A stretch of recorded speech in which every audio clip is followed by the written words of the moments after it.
Laurent, Roland, Toninquès, bonjour. Ahmed Arekpa, bonjour. Amis téléspectateurs, bonjour.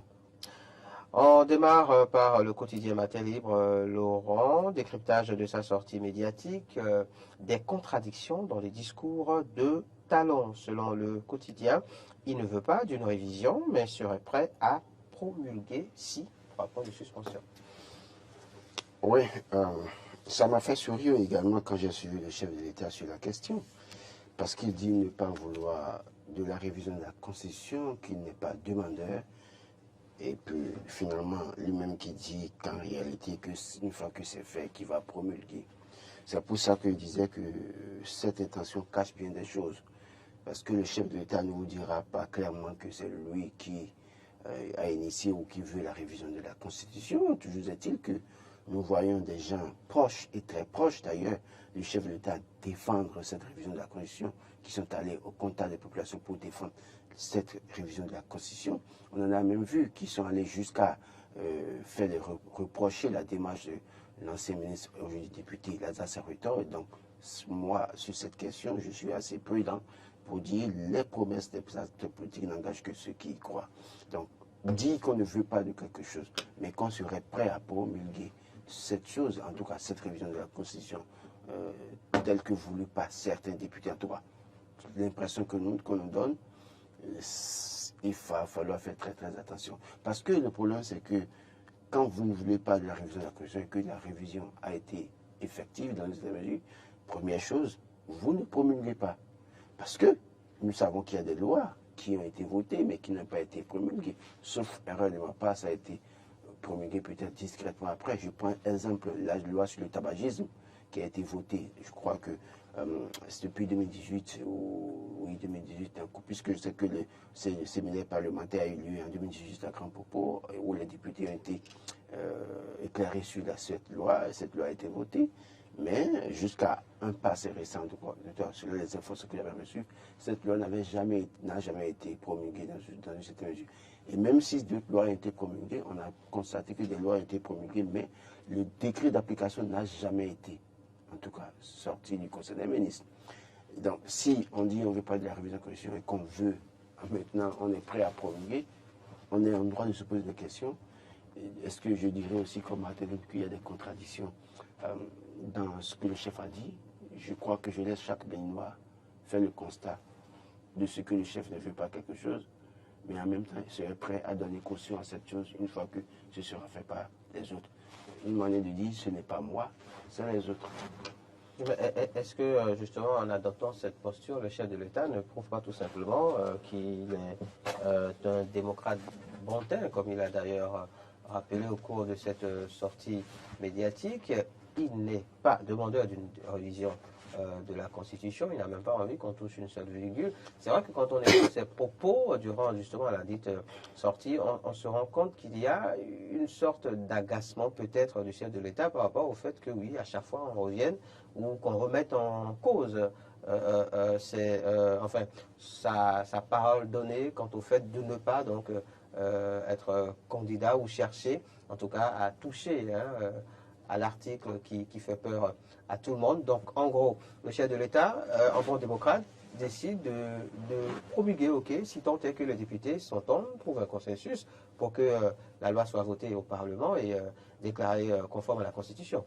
C'est trop facile de défendre le chef de l'État sur la question. C'est trop facile de défendre parce que, qu'on le veuille ou pas, le premier citoyen béninois, c'est lui, dans une certaine mesure. Et donc, si vous n'êtes pas d'accord pour quelque chose, parce que vous avez vu, malgré sa sortie, le député Hassan Sebou a dit ne pas vouloir retirer sa proposition de loi. Il a clairement dit qu'il ne retirera jamais. Je crois que j'ai donné des exemples.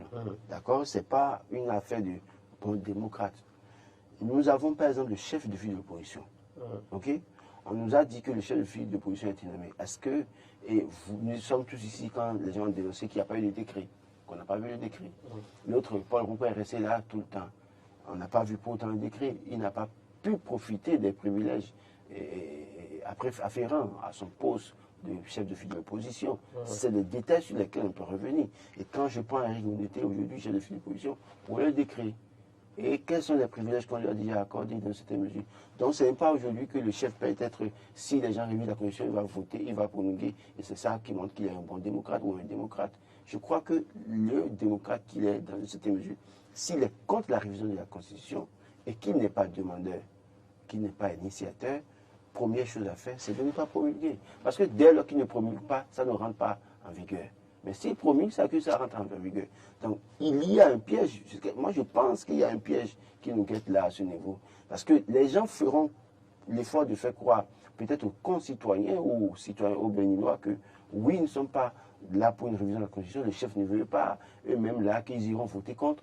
Mais vous allez vous réveiller un matin quand ils vont réussir. Parce que c'est peut-être là où nous sommes maintenant, c'est peut-être parce qu'ils n'ont pas réussi à démarcher les députés de l'opposition que le débat après s'est tenu, après ce sens. Mais dès lors qu'ils réussiront, par exemple, ils réussiront à convaincre des députés de l'opposition qui peut-être pourront les suivre dans leur projet, nul ne sait comment ça va se passer.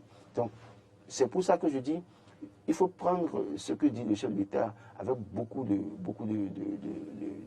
d'importance, beaucoup de sérieux, pour dire, alors, comment ne pas vouloir et être prêt à promulguer alors que des lois ont été votées, mais n'ont pas été pourtant promulguées, ou bien des lois ont été promulguées, mais pas de décret d'application. Qu'est-ce que nous poursuivons finalement? Vous savez, comme on dit souvent, seuls les imbéciles ne changent pas. Ah oui, mais je ne dis pas que le chef n'avait pas changé. On n'a peut-être pas... Ok, on a peut-être fauté par le passé, on peut décider de corriger le tir à partir d'un instant T. Le chef a donné une longue explication sur la question. Sur la question, justement. Donc, s'il donne autant d'explications, je crois que ça ne vaut plus le coup de dire qu'on veut corriger quelque chose. En temps normal. Allez, sur le même sujet, Roland Antonin Kess ce matin, le quotidien Fraternité écrit « Relecture du code électoral ou révision de la Constitution, Hassan Seibou et l'opposition, deux solutions opposées pour un même problème. » Oui, les deux solutions proposées, je crois que les autres ont joué la carte de la prudence. Les démocrates savent que en proposant des solutions, s'ils font l'erreur de toucher chez certaines solutions, ils peuvent se retrouver dans le cas où il faut réviser la Constitution. Donc, dans cette situation, ils sont obligés de faire très attention pour ne pas aller sur ce terrain. Et Hassan Seibou, dans ses propositions, quand vous voyez un peu ce qu'il demande, si on le fait, il se peut que ça implique la révision de la Constitution. Alors que c'est là où il y a le véritable problème. J'insiste là-dessus, quand ils auront fini de réviser cette Constitution, qui doit impliquer peu ou prou la révision de la Constitution, cela suppose que la Cour va rejeter la révision du code électoral, demander à ce que ce soit corrigé et soit conforme à la Constitution. Et c'est à ce moment que d'autres vont prendre le débat pour dire, au lieu qu'on corrige le code électoral, allons réviser la Constitution. Donc c'est ça le véritable danger. Donc on doit pouvoir essayer de suivre les acteurs qui proposent la meilleure solution pour les Béninois. Je pense que quand on voit ce que proposent les députés de l'opposition, même si pour moi, ce n'est pas aussi convaincant ce qu'ils proposent, parce que j'ai lu, j'ai relu, je me suis dit, mais finalement, en fait, parce qu'on a donné des propositions, ils ont fait l'effort de sortir une proposition. Et c'est ce que je disais ici, en réalité. Pourquoi, aujourd'hui, on tient fortement à réviser le code électoral, alors que si ce code électoral avait été une barrière pour vous à un moment donné, ça vous a permis d'avoir des députés en 2023, pardon. Et donc, autant mieux trouver le mécanisme pour contourner, en tout cas s'adapter à la réalité et utiliser cette arme brandie par l'adversaire politique pour peut-être arriver à combattre l'adversaire. Mais à vouloir changer, alors que vous n'êtes pas majorité dans ce Parlement, c'est-à-dire que vous tressez le tapis pour les autres pour faire de vous ce qu'ils veulent pour les prochaines fois. Le parti, les démocrates, Laurent Roland Antonin Kess n'est pas la seule formation politique à faire des propositions dans ce sens. On a vu également les propositions du parti Renaissance Nationale. D'ailleurs, ce matin, un quotidien Matin Libre, si je ne m'abuse, nous en parle. Parrainage pour la présidentielle de 2026, Claudine Prudencio propose la modification des articles 40 et 135 du Code électoral. Oui, je crois que j'étais en éveil jusqu'à 2 h du matin quand j'ai vu qu'un confrère a publié l'information à 2 h du matin, autour de 2 h 30. Bon, je l'ai taquiné pour du service nocturne. Donc voilà. Après, j'ai vu que Matin Libre aussi a écrit la même chose. Donc, oui, je crois que dans la situation où nous retrouvons, c'est les bonnes propositions que nous devons prendre. Et donc, quand l'UDB, pardon, la Renaissance nationale, la SUDBN, la Renaissance nationale aussi fait sa proposition. Je crois que les acteurs au Parlement qui sont chargés de légiférer doivent, dans une certaine mesure, prendre en compte toutes les propositions faites par les formations politiques, même si dans la consultation des formations politiques, le chef a rencontré les groupes parlementaires de la mouvance présidentielle, le groupe parlementaire de l'opposition et puis le parti FCBE, alors qu'il y a d'autres partis, formations politiques, notamment qui le soutiennent également, qui n'ont pas été écoutés. Mais ces formations ne manquent pas de faire des propositions dans une certaine mesure. Donc il va falloir mettre dans la balance toutes ces propositions et nous sortir quelque chose qui nous préserve, qui nous garantit la paix, qui garantit le vivre ensemble et qui garantit la compréhension mutuelle entre les Béninoises et les Béninois.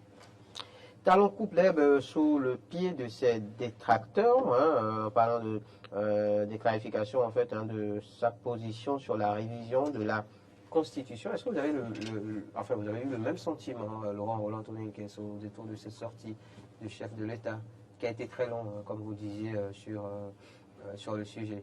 Oui, il a été très long sur le sujet. 4 questions en 1h30, c'est assez long.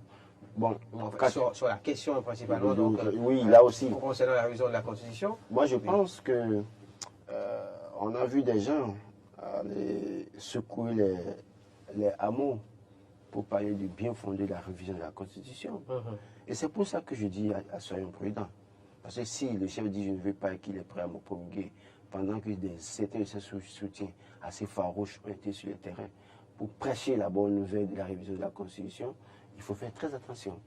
On a pu voir Joseph Djagbenou qui est allé dans le Koufou et après qui a lancé l'initiative JFT, Jeunesse face au développement, sachant très bien que c'est l'initiative Joseph Fifam Djagbenou.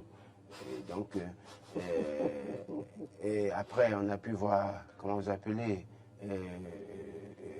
Adel Adatin qui prend faire cause pour le chef, lui qui souvent parfois malgré ça, en tout cas, a tendance à laisser de côté sa casquette de député, mais pour défendre le chef comme cousin du chef, on sent clairement que c'est un frère qui défend son frère dans une certaine mesure. Parce que tel qu'il s'en prend à Lazare Sénétor, dans une certaine mesure, ce n'est pas bien. Et nous sommes en démocratie, chacun est libre d'avoir son avis. Et même si on soutient un chef, à un moment donné, on doit pouvoir avoir le courage de dire ce qu'on pense. Donc, quand un député a le courage de donner sa position, que c'est quelqu'un qui s'en prend à lui, il y a un problème déjà. Donc, on a vu un certain nombre de personnes qui sont descendues. On a vu Jacques Mégan rassemblé dans le 3e arrondissement de Porto-Novo, les coordonnateurs du parti BF, pour leur expliquer le bien fondé de la révision de la Constitution. Et puis, paf, un jour, le chef de l'État, devant la presse, dit qu'il n'en veut pas et qu'il n'en est pas demandeur dans une certaine mesure. Et oui, il coupe l'herbe sous les pieds de ces personnes-là, dans une certaine mesure. Et j'insiste là-dessus, s'il est sincère, en réalité, si ce code, si cette révision est effective, il ne devrait pas promulguer. Le chef de l'État ne devrait pas donc promulguer la loi en question. Pas du tout. Tant qu'elle passe donc à l'Assemblée nationale et qu'elle passe également, on va dire, l'étape de la Cour constitutionnelle. Laurent Roland-Tonien, le matinal, insiste sur la question, estimant que l'opposition perd son latin après cette sortie du chef de l'État. Oui, c'est ce que j'ai toujours dit. Les opposants sous nos cieux, on leur jette souvent un os, tel à un chien, et qu'ils commencent par croquer, et ils oublient tout. Vous avez un chien que vous avez habitué à manger, à croquer les os. Un voleur vient de la maison, arrive à lui lancer un os, il commence par croquer, il oublie la sécurité de la maison. Et donc, c'est ce qui arrive souvent avec nos opposants sous les tropiques. Il faut un combat, mais parfois des combats non structurés dans une certaine mesure. Des combats non structurés. Ils s'attaquent à un problème. Et ce problème constitue leur cheval de bataille. Ils sont concentrés sur ça, et puis paf, le pouvoir change de trajectoire. Et puis finalement, ils se retrouvent dans le décor. Ils commencent à réfléchir à quoi s'accrocher maintenant. C'est ça le véritable problème de l'opposition. Et c'est pourquoi je dis que l'opposition doit revoir sa posture sur le tropique. Ce n'est pas qu'au Bénin. Les opposants, que ce soit au Bénin, au Togo, en Côte d'Ivoire, comment vous appelez, au Nigeria, au Niger, au Burkina Faso, doivent revoir leur posture. Nous défendons quel idéal? Qu'est-ce que nous mettons dans la balance? Parce que, regardez au Sénégal, il est arrivé où les éléments de Sonko, leur problème, leur combat, c'était pas le troisième mandat pour Macky Sall.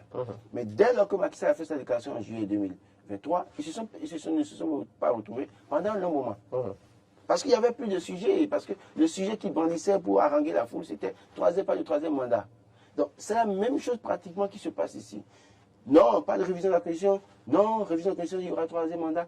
Et paf, quand le monsieur sort, fait une déclaration, c'est-à-dire que même vous comprenez que vous comprenez que s'il devait prendre la parole et en parler, il y a des gens qui vont dire, mais qu'est-ce qu'il raconte? Allez passer d'autres parler, à passer à autre chose.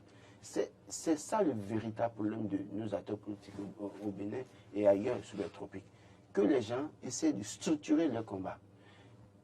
Si vous êtes opposant, vous devez, par exemple, vous lever pour dire tel statut qu'on a réalisé, par exemple, on n'a pas le coût, mais nous, là, nous avons fait la recherche et on nous a dit que normalement, si on doit réaliser ça, c'est peut-être 500 millions. Gouvernement, nous sommes députés de l'opposition à l'Assemblée nationale, nous sommes 28. Dites-nous réellement ce que ça a coûté. C'est des combats, ça. Maintenant, c'est à vous de nous proposer maintenant pour dire, écoutez, la voie qu'on est en train de faire, à Kassato, Missisento, pardon, et Sekou à la je ne sais quoi, et que, tel que ça se fait, nous pensons que le terre-plein central au milieu, puisque les gens ne sont pas en train de toucher ça, ils sont en train de juste arranger de l'autre côté, le milieu deviendra quoi? Ah non, nous pensons que, donc c'est sur ces questions-là qu'on les veut. Voilà, 1 kilomètre de voie réalisée sur la rupture, combien ça coûte? Nous pensons qu'il faut nous dire ce que ça coûte, parce que nous, peut-être certains parmi nous, sous Boniaï, ce que ça coûtait, sachant très bien aussi qu'à ce niveau aussi, les gens ont pris beaucoup d'argent, mais on fait des travaux de mauvaise qualité, à la limite à bien des égards, parce que ça n'a pas fait assez de temps, ça commence à se dégrader. Il faut aller voir dans certaines rues pour voir comment les pavés se décollent, comment est-ce que le bitume se casse, et puis autant de choses. Oui. Mais aujourd'hui, tel que vous faites là, nous voulons connaître le coût. Qu'est-ce que ça coûte au contribuable béninois? Les eurobonds que vous faites, quelle est la valeur réelle sur le marché? Pourquoi est-ce qu'on ne peut pas trouver mieux? C'est sur ces questions qu'il faut travailler pour proposer aux populations, pour dire, si nous venons là, les eurobonds là, nous allons les prendre à tel taux, ce qui ne sera pas un poids pour l'économie béninoise, pour nos enfants, nos enfants plus tard. Voilà les voies qu'ils réalisent là. Nous avons d'autres solutions. Voilà. Donc, on les veut sur ces terrains-là. Mais ils s'accrochent parfois, en fait, au superflu. Parfois, les partis au pouvoir trouvent des raisons de leur jeter des eaux et ils s'accrochent à ces eaux. Puis après, et on fait l'effort de leur retirer l'os ou bien, en tout cas, on trouve un moyen de les contourner. Ils sont en train de s'accrocher à ça et puis on passe derrière eux. On est en train d'opérer autrement encore, donc pour d'autres buts. C'est de ça qu'il est question. Donc les opposants, oui, quand il est sorti, quand il a dit qu'il ne veut pas faire le troisième mandat, dans une certaine mesure, quel serait le débat? Dit qu'on n'y croit pas. Dit qu'on n'y croit pas. Oui, mais ça n'aura plus de chance. Il vaut mieux passer à autre chose. Comme c'est plus ou moins le cas depuis cette sortie. Il faut passer à autre chose. Allez, nous autres pouvons dire qu'on n'y croit pas, mais eux, normalement, doivent pouvoir maintenant chercher d'autres éléments de bataille contre Patrice Talon. Autrement, le monsieur serait là en train de le tripler. Attendez de le voir. Prochainement, ils vont attaquer encore une autre disposition ou bien un autre sujet. Vous allez voir que Patrice Talon va les continuer, trouver et venir dire encore autre chose pour calmer les populations. Et puis après, on va se retrouver là-dedans. Au fur et à mesure qu'on s'approche de 2026, ces opposants doivent pouvoir se structurer leurs actions. Oui, mais on a vu, on en parlait à l'instant, le Parti des démocrates faire des propositions par rapport à la révision du code électoral. On a vu également un recours contre, par exemple, le décret portant création du collège de ministres conseillers. Écoutez, la loi n'a pas prévu, en tout cas la loi fondamentale n'a pas prévu ministre conseiller. D'accord? La loi fondamentale n'a pas prévu mais secrétaire d'État. Est-ce que vous avez vu secrétaire d'État dans notre constitution une fois? Bien sûr que non. On n'a pas eu de gouvernement, ministre et président. Mais le chef d'État a nommé secrétaire d'État. Ils étaient où quand on a nommé secrétaire d'État? Ils n'ont pas attaqué ça. Et c'est aujourd'hui que vous voulez attaquer comme ministre conseiller. Ce n'est pas évident que la Cour casse cette volonté du pouvoir en place. Je pense que le débat est ailleurs. Patrice Talon est en mesure, a la possibilité de choisir qui il veut, de leur donner le titre qu'il veut, pourvu que ce qu'il nous a promis en 2016, là, qu'il mène à bien son travail dans certaines mesures.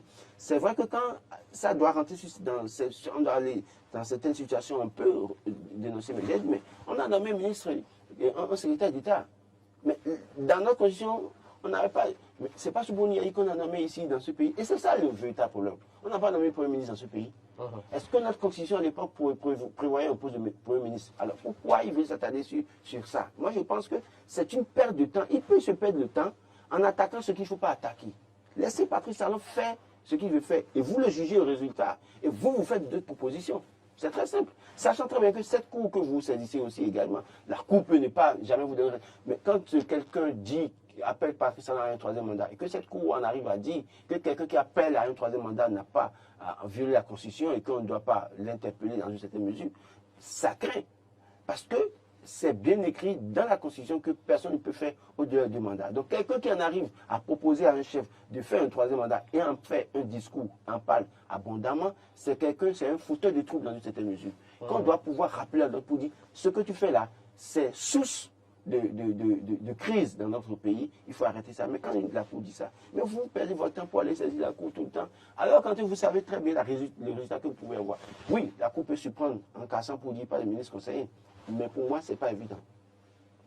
Allez, politique encore, Laurent Roland Toné Ikes, ce matin avec Lumière Info et cette interrogation des plus surprenantes d'ailleurs. Animation de la vie politique, que cache l'alliance UP-PRD? Ce qui est sûr, les rumeurs finissent par se confirmer dans notre pays. Donc même si on cache des choses, il se peut que la vérité finisse par sortir. Je crois que dans une certaine mesure, dans la perspective de 2026, rien ne devait étonner. Vous savez que quand nous approchons des élections présidentielles, chaque formation, chaque leader veut aller négocier avec les potentiels candidats. N'oubliez pas qu'en 2016, malgré l'opposition que constituait le PRD à Boniaï, ils sont allés vendre leur logo. En tout cas, ils sont allés louer leur logo dans une certaine mesure, donc en participant au débat, en soutenant les candidats. Dans la situation où nous nous trouvons maintenant, si un candidat doit négocier avec une formation politique, par exemple l'UP Le Renouveau, qui est la personne à même de discuter avec ce candidat? C'est Joseph Dioguenou, président du parti. Aden Oubedi serait où en ce moment? Sachant très bien que Aden Oubedi a toujours voulu se mettre en valeur pour négocier directement avec les potentiels candidats. Donc, ce n'est pas surprenant de voir qui est Guégué. Il ne serait pas surpris de voir d'ici un mois, 2 mois. Je ne dis pas que ça peut arriver nécessairement, mais si ça arrivait, ça ne devait pas surprendre que le PRD décide de retirer son arc-en-ciel et de se retrouver encore à part en créant une autre formation politique. Et donc que le R disparaisse oui, le R peut du parti politique. Le R peut disparaître à tout moment. Bon, de toute façon, les autres peuvent aussi décider de ne pas faire disparaître le R. Et pour ne pas se compliquer la vie. Pour ne pas se compliquer la vie, l'autre fois peut-être aller reconstituer une autre formation, une nouvelle formation politique, PRD. Parce que nous allons à un tournant où Maître Aden Oubedi voudra aller aussi lui-même aller voir les candidats. Vous pensez? Mais écoutez, qu'on ne le veuille pas, et on peut tout reprocher à Aden Oubedi, quand vous regardez les différentes élections dans une certaine mesure, le simple fait que Rombodi n'ait pas réussi à aller aux élections en 2019, on a vu le taux de participation à Porte-Nouveau. Et quand bien même il a rejoint l'Union progressiste, les gens ne sont pas d'accord qu'il rejoigne l'Union progressiste de Renouveau. Quand bien même il y a eu cette alliance, on a vu qu'il y a toujours des abstentions dans une certaine mesure. Donc, qu'on ne le veuille pas, c'est quelqu'un qui a toujours cette notoriété dans cette Porte-Nouveau. On a beau faire amener des gens pour les mettre à la tête de l'UP et du BR, ils n'ont pas réussi à avoir un taux de participation pour les élections assez élevé dans une certaine mesure. Donc, et n'oubliez pas que l'élection de 2020, c'est 55% pour Aden Oubedi. C'est quand même 5%, et 5%, pas loin de 10% dans une certaine mesure. Ça peut aider tout candidat. Donc, même s'ils n'ont pas la possibilité de parrainer, ils peuvent utiliser ça dans la balance pour négocier aussi leur part. Ils peuvent négocier ça aussi pour louer une fois encore le logo dans une certaine mesure. Donc, ce n'est pas... Vous parlez de part, vous parlez de location. Oui. Sommes-nous au marché? Nous sommes sur un terrain d'intérêt. Et quand il y a un terrain d'intérêt, on peut avoir part. Sacré Laurent Roland Toné Ikes. Allez, avec Matin Libre, on lit ce matin répression et sécurité routière. Pourquoi il y aura grincement de dents? Écoutez, ce débat, je crois que je sais que beaucoup de personnes qui m'apprécient sont contre moi sur cette question, mais je dis formellement, c'est votre vie en réalité. Béninoise, les confrères du quotidien ont quelques craintes par rapport à l'opération qui est annoncée par la direction générale de la police. Moi, je pense, moi par exemple, si je tombe, que Dieu m'en épargne, mais si je vais au CNH aujourd'hui, sur qui je compte? C'est ça, c'est la question que je dois me poser en tant que citoyen. D'accord? Quelle est la prise en charge? Exemple simple. Les dialysés depuis 2005 ou 2018, on a coupé la prise en charge. Les gens souffrent. Voilà. J'ai vu, après l'entretien du chef de l'État avec le journaliste, le confrère Judicaï Bagui se plaint pour dire, mais comment, parmi vous tous, quelques personnes ont pu suivre cette question de dialyse, et beaucoup de confrères, en sont morts d'ailleurs. Et quand vous allez aux urgences, c'est pratiquement la même chose, pas de prise en charge automatique. Votre photo va circuler, ou votre pièce d'identité, vous le connaissez, il a fait accident, je ne sais pas, il faut le soutenir. Bizarrement, et après on va dire, mais confrère, aidez-le. Quelqu'un va cotiser 1000 francs, 2000 francs, ça fait quoi? Quand vous dites et vous dites que vous êtes paysan et que c'est difficile pour vous, casque là, c'est combien pour votre vie? Paysan, vous mourrez, vous laissez votre femme, là, vous laissez vos enfants qui vont souffrir, quelqu'un d'autre, un cuidam de plus, qui même d'ailleurs, c'est celui qui vous déteste le plus, qui viendra même prendre votre épouse dans une certaine mesure. Mais écoutez, réfléchissons, porter les casques et assurer notre sécurité dans cette mesure sur nos sas routiers, ce n'est pas pour talent, ce n'est pas pour Boniaï. Cessons de voir partout le mal pour dire on souffre, grincement de dents, patata. Ça ne tient pas. Moi je dis toujours une chose, ça ne tient pas. Le pauvre se prend en charge. Et vous avez compris que depuis un moment, est-ce que les personnes vénérables, en tout cas, moi je ne veux pas vraiment le sujet. Qui prend en charge qui, véritablement? Vous allez parler. Les gens se décideront de faire ce qui est leur priorité. Mais quand c'est comme ça, vous ne voulez pas vous prendre en charge, vous ne voulez pas suivre votre sécurité, vous voulez critiquer pour dire il y a grand chose dedans, on n'a pas augmenté le salaire, le SMIC est 52 000, on n'a pas l'argent pour acheter casque. Ok, restez là-bas. Vous comprendrez une fois que vous serez aux urgences. Et je leur demande, c'est pourquoi parfois si on peut autoriser qu'on prenne des caméras pour aller prendre des images. C'est vrai que ça ne fait pas leur honneur, donc c'est pour ça qu'ils n'aiment pas. Mais vous allez aux urgences, vous voyez des images, c'est pas possible. Ça touche. Je suis allé aux urgences, il y a un moment, dans certaines situations, au retour, j'ai pleuré. Vous ne pouvez même pas respirer. Cette dernière temps, je ne suis pas parti, je ne sais pas si c'est amélioré. Mais à une époque donnée, mais ce n'est pas possible, ce n'est pas vivable. Et dans ça, on vous dit, mets ton casque, assure ta sécurité, et tu trouves que ces casques, c'est cher. Depuis Boniaï, là, on disait de vendre, d'acheter casque.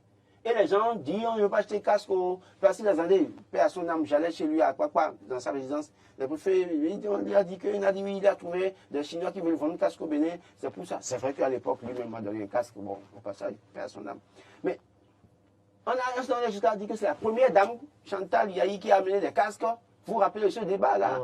Et vous ne voulez pas mettre le casque, vous voulez attribuer tout à des raisons politiques. On peut critiquer le pouvoir en place, mais quand il s'agit de votre vie, vous vous prenez au sérieux.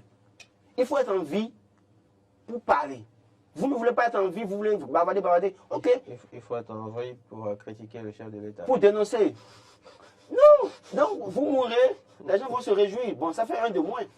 N'est-ce pas? Oui, mais écoutez, si vous êtes gênant et qu'un jour vous banalisez votre vie, que vous tombez, vous mourrez là, vous pensez que les gens seront tristes pour vous? Non, ils vont s'enfermer, prendre du bon vin ou bien du champagne pour dire, mais oui, ça fait un de moins.